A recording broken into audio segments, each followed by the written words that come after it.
What's up, everybody? This is Nate here of Games is Life. Just came to talk about this Nintendo Switch. Let's have a conversation. So, I was just thinking out loud about this Nintendo Switch. I'm kind of on the fence about buying one. You know, I want to get one. I'm a Nintendo fanboy at heart. I think we all are. And I want to get one, but I started adding things up. And I don't know if I'm really going to get one as of now. So let's just talk about it a little bit. So, Nintendo Switch, launched on March 3rd, is going to launch at $299.99 as the MSRP on it. Which it wasn't too bad. I thought it should have came in at $249. I would have liked it at, but $299.99, I'm okay with it. Let's just deal with that. So it comes in now. It's not going to have any online play, so they're promoting you playing it in-house. So in order to play it in-house, you're going to need another controller. So I started looking at things. The controllers are actually very expensive. So you got the Switch Pro. Let's just say you go with the Pro controller, which doesn't break off into the two feedback controllers there, the Joy-Cons. So the Joy-Cons is probably the ones everybody's going to want to get, and they are $79.99. So if you get the Joy-Con controllers, you're going to need to get the dock. So the dock to charge those Joy-Con controllers is $29.99. So let's just rewind a little bit here. Even behind the controllers, you got to think about the memory that you're going to need.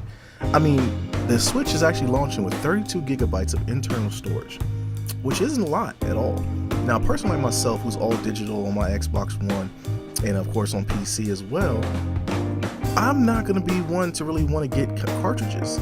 So now the Switch does have an internal SD card reader behind the kickstand. So I start looking at SD cards and see how they're going right now. So I went on Amazon.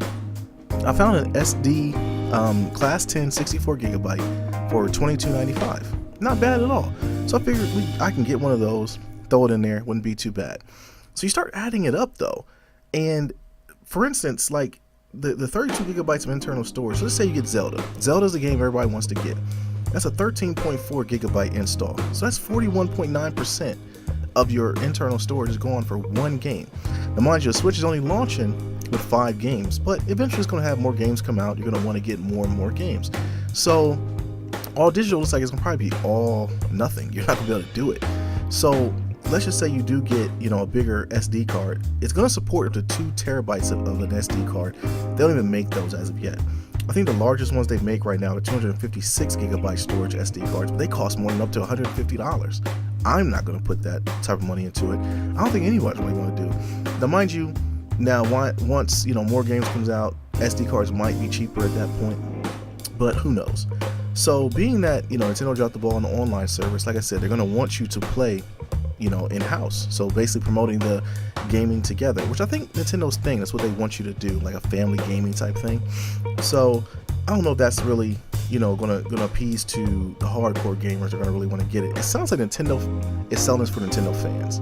And I'm okay with that as well, because I'm a Nintendo fan. But I don't know if I'm really going to buy it. So you start adding up the cost, $299.99. For the system. Then you got like I said, we found the SD card for $22.95, and then you have the Joy-Con controller, which is $79.99. Then you have to get the dock, the grip for the controller, $29.99. You're going to want to get at least one game. The games are $59.99 a piece, so let's just say you get one game. That's $492.91. Now, I don't know about you, that's a pretty good buy-in versus the $299.99 that they advertised. Now, they said they put it at $299.99 to for cost-wise. It didn't include a lot of stuff with it in order to get the cost down. So maybe they're talking about these controllers. So I don't know whether they overpriced these controllers or what, but I don't know.